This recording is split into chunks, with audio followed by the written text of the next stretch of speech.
T20 world cup 2022 special transmission commentary box और मैं हूं गौहर इशरत जी। तो वर्ल्ड कप अपनी आबोताब के साथ जारी है। क्वालिफाइंग राउंड इख्तिताम पजीर और अब वर्ल्ड कप में मेन इनकाउंटर्स का आगाज हो चुका है। जी हां, मेन इनकाउंटर्स बड़े दिलचस्प अंदाज में जारी हैं। आज पहला मैच खेला गया न्यूजीलैंड और ऑस्ट्रेलिया के दरमियान और डिफेंडिंग चैंपियन जो है उनको शिकस्त का सामना रहा। न्यूजीलैंड ने 89 रन से शिकस्त से 2-4 किया है। ऑस्ट्रेलिया को इस तमाम तर चीज़ों पर भी बात होगी। और अभी करंटली सिचुएशन की बात करें तो अफगानिस्तान और इंग्लैंड की टीमें मैदान में इस वक्त परफॉर्मेंस अपनी भरपूर अंदाज में दे रही हैं, उस पर भी बात होगी और बड़े टाकरे का भी जिक्र होगा। जी हाँ, मैं बात कर रही हूँ पाक भारत टाकरे की। आज का दिन है, सिर्फ कल होगा वो दिन जिसका क्रिकेट शायकीन को बेसब्री से इंतजार है। ऑल्दो ये सारी सिचुएशन तो हम सब जानते ही हैं कि कुछ वेदर की अनसर्टेनिटी अब भी बरकरार है, उस पर भी बात होगी। लेकिन प्री मैच कॉन्फ्रेंसेस भी कुछ दोनों टीम्स के कप्तानों की जानिब से सामने आई हैं, उस पर भी बात करेंगे। कुछ कहा गया है कि दोनों टीम्स जो हैं वो ऑब्वियसली अपनी कंट्री के लिए ही खेलती हैं। क्या कुछ डिस्कशन रही, तमाम तरह हाईलाइट्स पे बात होगी। लेकिन आज के शो की खास बात क्या है? जी हाँ, आज बड़े ही खास गेस्ट मौजूद हैं, किसी तारुफ के मोहताज नहीं है। हमारे हीरो हैं वहीद खान साहब, हमारे साथ मौजूद है, सीनियर स्पोर्ट्स जर्नलिस्ट। वहीद साहब, सबसे पहले तो अस्सलाम वालेकुम, वेलकम सर। वर्ल्ड कप जारी है, अपनी आबोताब के साथ एंजॉय कर रहे हैं? जी, पहले तो वालेकुम सलाम और जी बिल्कुल एंजॉय कर रहे हैं वर्ल्ड कप बहुत ज्यादा। आज सुपर वहीद 12 साहब, के आप मैचेस सुन शुरू हो सकते गए हैं? और अब मेरी आवाज आ रही है आपको बात? जी वहीद साहब, आपकी आवाज़ आ रही है। आप पहले तो यही बताएं कि वर्ल्ड कप अपनी आबोताब के साथ ऑब्वियसली जारी है, ऐसे कोई कुछ अप्स एंड डाउन्स हो रहे हैं, एंजॉय कर रहे हैं? बिल्कुल एंजॉय कर रहे हैं और अप्स एंड डाउन जो है वो क्वालिफाइंग राउंड्स में हमने देखना शुरू कर दिए थे, क्योंकि वेस्ट इंडीज जो है वो बाहर हो गई, क्वालिफाई नहीं कर पाई सुपर 12 के लिए। श्रीलंका बड़ी मुश्किलों से क्वालिफाई करके आई। आयरलैंड आ गई है, नेदरलैंड्स आ गई है क्वालिफाइंग राउंड्स में, अपना मेन राउंड्स में। तो ये जब से वर्ल्ड कप के क्वालिफाइंग स्टार्ट हुए हैं कुछ अपसेट्स हम देख रहे हैं। और आज जो पहला मैच प्रॉपर हुआ सुपर 12 का, उसमें एक तरह से अपसेट ही हुआ है, क्योंकि ऑस्ट्रेलिया डिफेंडिंग चैंपियंस है और कोई एक्सपेक्ट नहीं कर रहा था कि न्यूजीलैंड उनको इतने बड़े मार्जिन से जो है शिकस्त देगा, क्योंकि T20 क्रिकेट में 89 रन का मार्जिन बहुत बड़ा होता है। तो आई थिंक आज न्यूजीलैंड ने बिल्कुल आउट क्लास करके रख दिया ऑस्ट्रेलिया को। और ऑस्ट्रेलिया के लिए अब पहला मैच ही हारना जो है उनके लिए एक मतलब बहुत बड़ा सेटबैक है, और उनको बड़ा अब बहुत बेहतरीन खेल पेश करना पड़ेगा कम बैक करने के लिए इस टूर्नामेंट में। ऑब्वियसली वही साहब, बहुत बड़ा सेटबैक होगा। ऑस्ट्रेलिया अपने मैदान में जो है वो शिकस्त से 2-4 हुआ है। लेकिन अगर कहा जाए वही साहब, ये भी कहा जा सकता है कि न्यूजीलैंड ने अपनी पहली हार का बदला लिया है। 2021 की बात कर रही हूँ मैं, तो आज न्यूजीलैंड ने मैदान में उसका बदला ले लिया है। बिल्कुल बदला लिया जी, और मतलब बहुत शानदार तरीके से बदला लिया।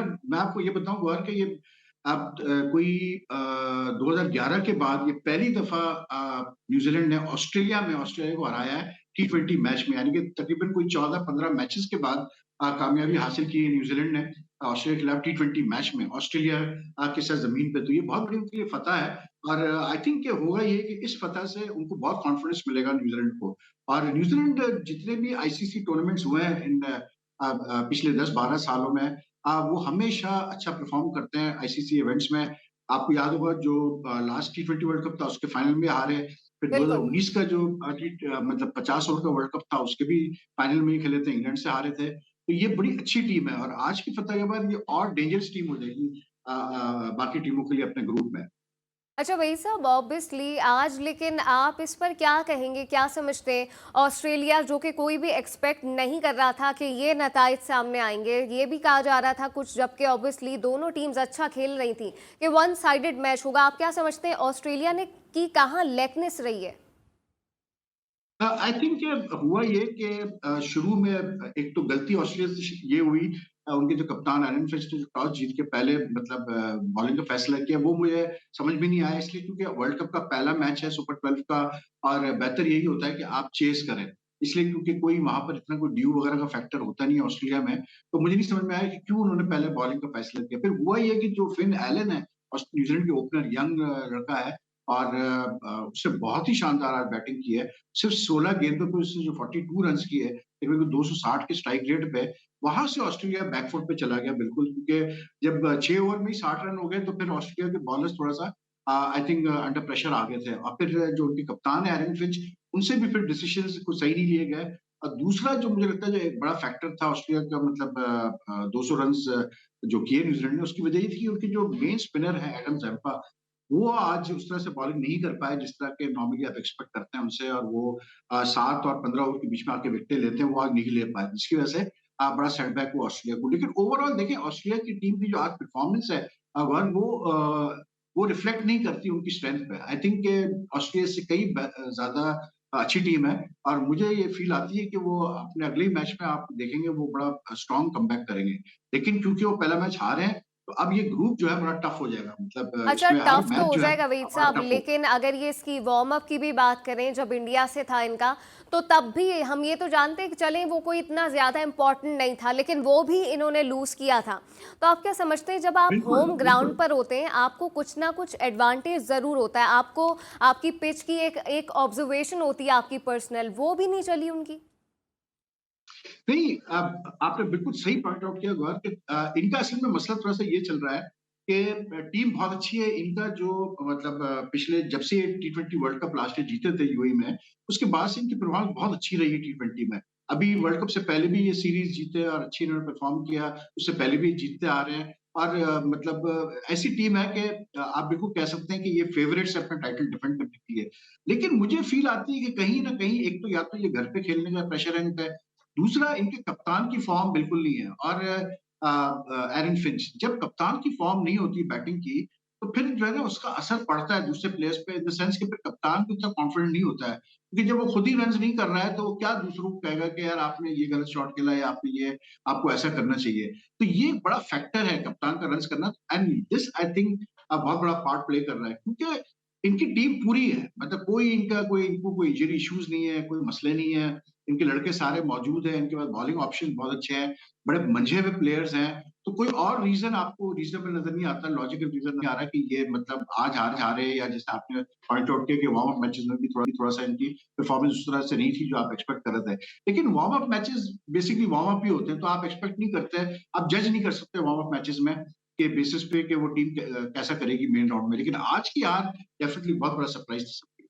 बिल्कुल, आज की हार ऑस्ट्रेलिया के बहुत बड़ा एक अपसेट होने वाली है इस तमाम तर चीज़ों पे, और जो एक कंटिन्यू मैच है अफगानिस्तान और इंग्लैंड का उस पर भी बात होगी, लेकिन अभी वक्त हुआ है एक शॉर्ट ब्रेक का।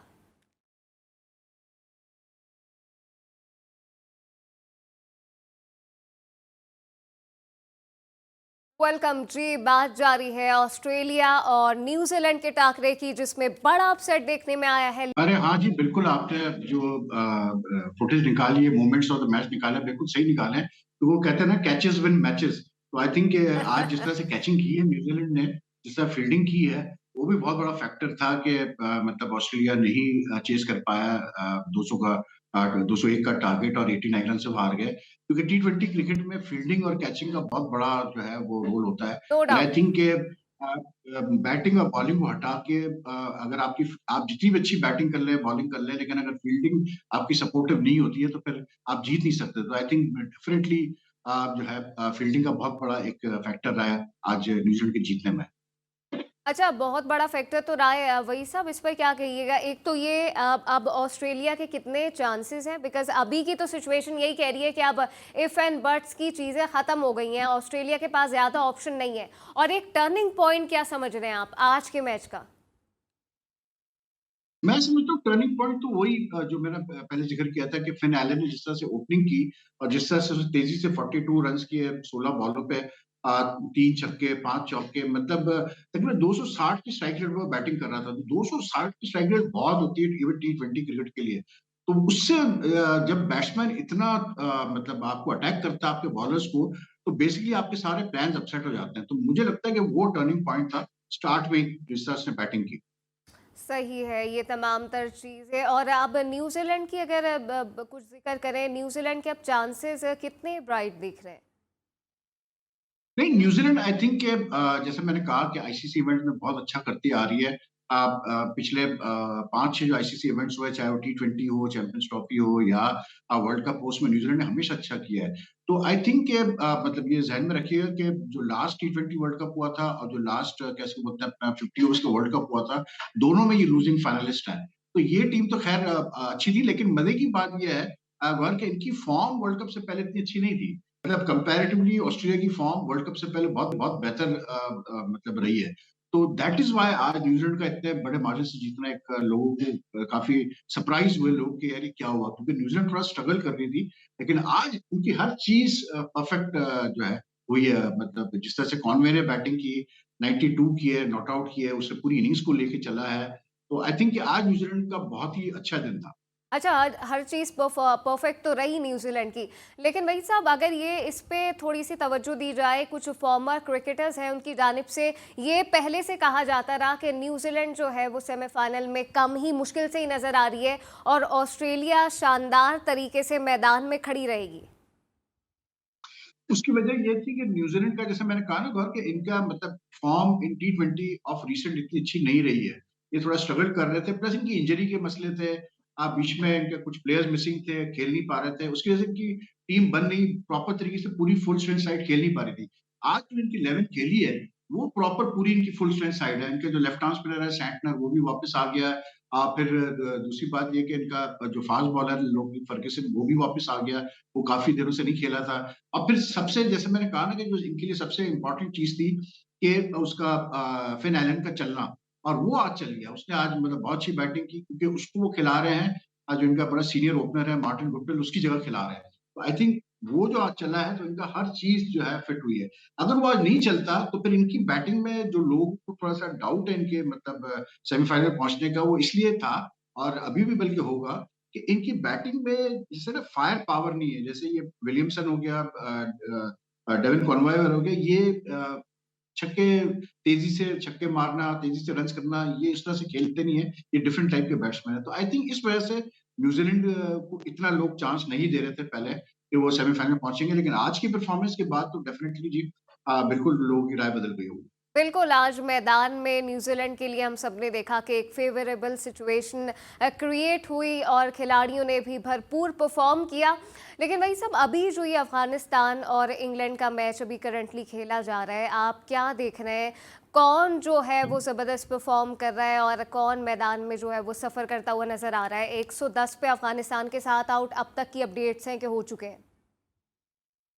मैं समझता हूँ कि इंग्लैंड बहुत ज्यादा स्ट्रॉन्ग टीम है। इस वक्त भी अगर आप पोजीशन देखें तो कोई अफगानिस्तान 6 विकेटें गिर चुकी है, और इंग्लैंड बहुत ज्यादा स्ट्रॉन्ग टीम है, और England one of the favourites है वर्ल्ड कप जीतने के लिए। लास्ट ईयर जब ये नहीं जीते थे वर्ल्ड कप टी20 का, तो लोग बड़े मतलब हैरान हुए थे कि क्यों नहीं जीत पाए।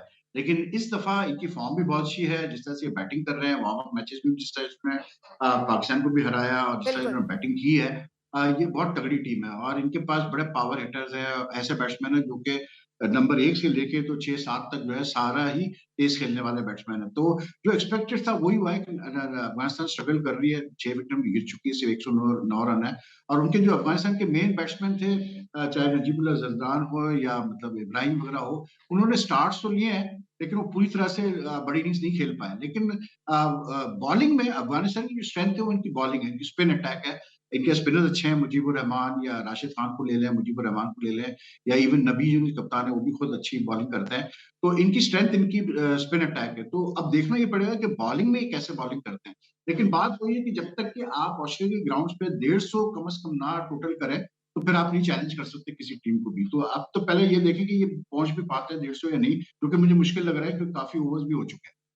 बिल्कुल, ऑब्वियसली ऑस्ट्रेलिया का मैदान डिफरेंट है, उस पे आपको एक पूरी स्ट्रॉन्ग स्ट्रेटजी और एक स्ट्रॉन्ग गेम प्लान के साथ ही मैदान में उतरना होता है। इस तमाम तर चीज़ों पे बात यहीं तक। ब्रेक का वक्त हुआ है, ब्रेक के बाद बात करेंगे बड़े हाई वोल्टेज टाकरे की, पाक भारत टाकरे की, लेकिन अभी वक्त हुआ है एक शॉर्ट ब्रेक का।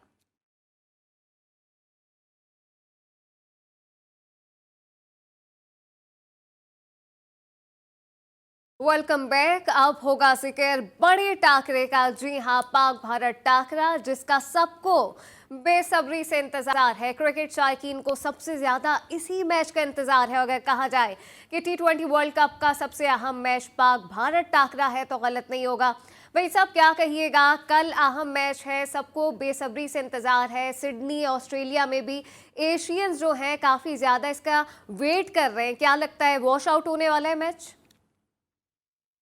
और इस मैच में तो मैं गौरव की बात करता हूँ, लेकिन यहाँ बड़ा मजे का सिनेरियो आ गया कि पर्थ में जो है 112 पे ऑल आउट हो गई अफगानिस्तान।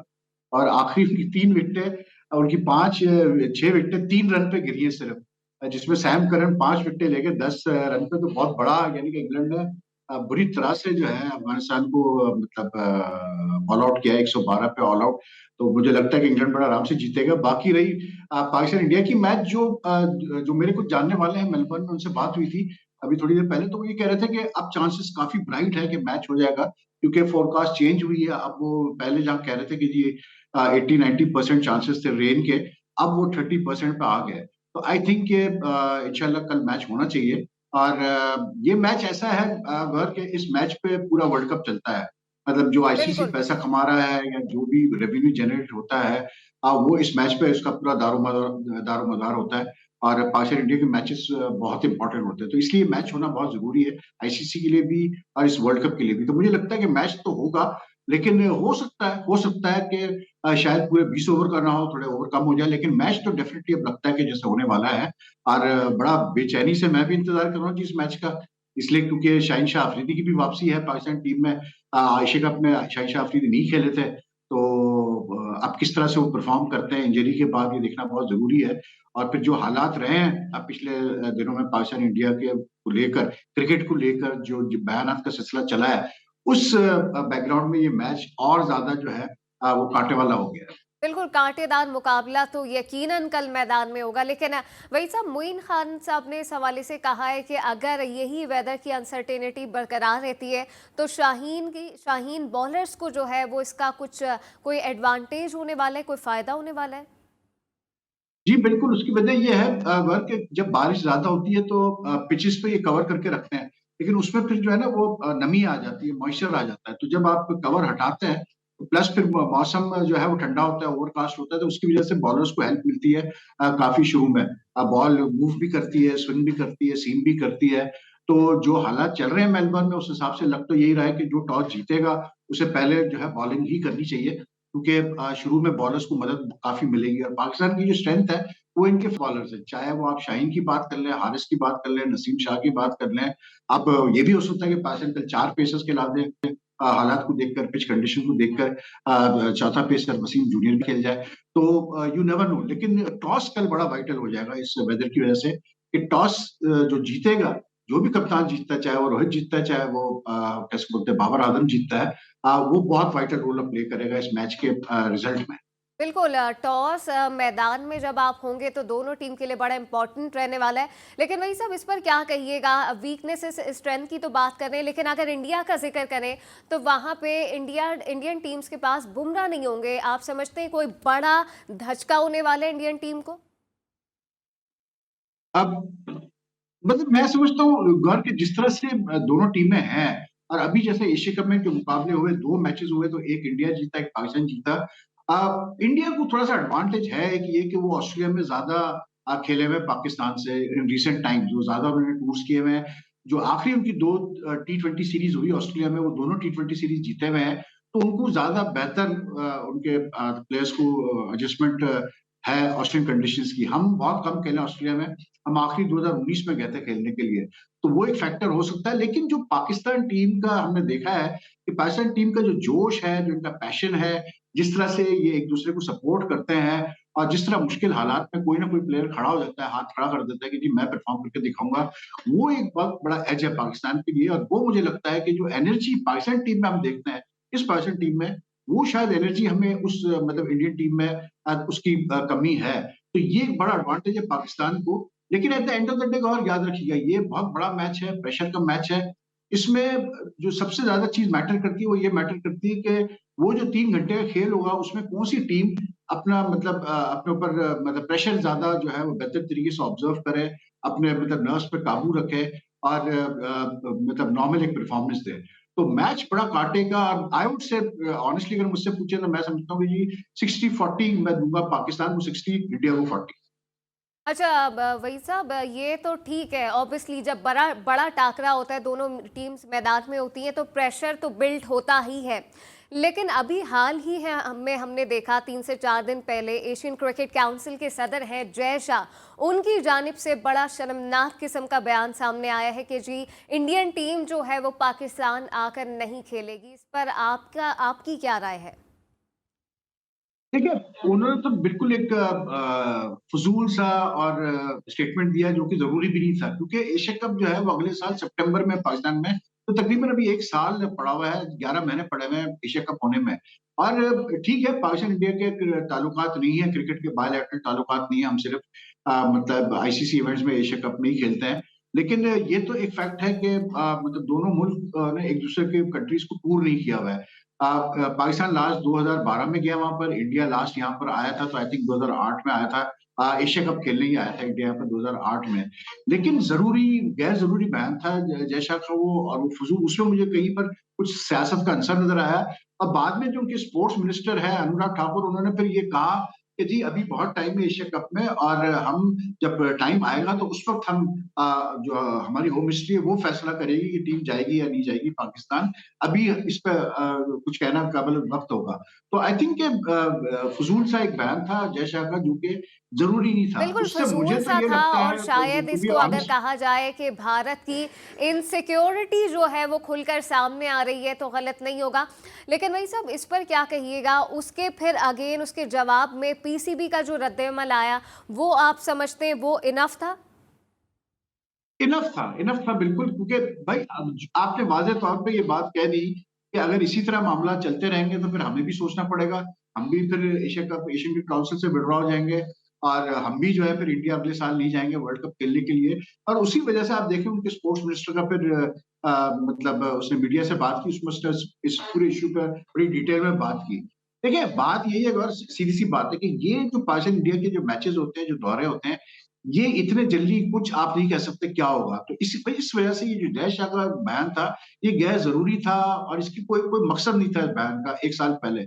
हमें नहीं पता कि 6 महीने बाद क्या होगा, 7 महीने बाद क्या होगा। और जैसे उनके मिनिस्टर ने खुद कहा, स्पोर्ट्स मिनिस्टर ने कहा कि जी किसी को पता था कि कोविड-19 होगा और ये हालात होंगे दुनिया में। तो वही वाली बात है कि आपको अभी 1 साल पहले कैसे आप कह सकते हैं कि जी टीम नहीं जाएगी खेलने के लिए बिल्कुल, एक पाकिस्तान। एक तो आई थिंक सेंसलेस सा बयान है, अगर कहा जाए तो गलत नहीं होगा कि आप जो है वो बिल्कुल, खुद बिल्कुल, साख्ता बिल्कुल, मैं तौर समझता पर हूँ बिल्कुल। डिसाइड कर लेंगे तमाम तर चीज़ें कि नहीं जी, इंडिया की जो टीम है वो नहीं आ रही। इस तमाम तर सिचुएशन पे बात हुई, कल भी यहीं से गुफ्तगू का सिलसिला जोड़ेंगे। पाक भारत टाकरा जब शाहीन मैदान में होंगे और टफ टाइम देंगे इंडिया को, इस तमाम तर सिचुएशन पे बातें जारी रहेंगी। वहीद खान साहब स्पोर्ट्स जर्नलिस्ट हमारे साथ मौजूद थे, कल भी हमारे साथ ही होंगे, लेकिन अभी हुआ है वक्त इजाज़त का। हमें दीजिए इजाज़त, आप देखते रहिए जी टीवी।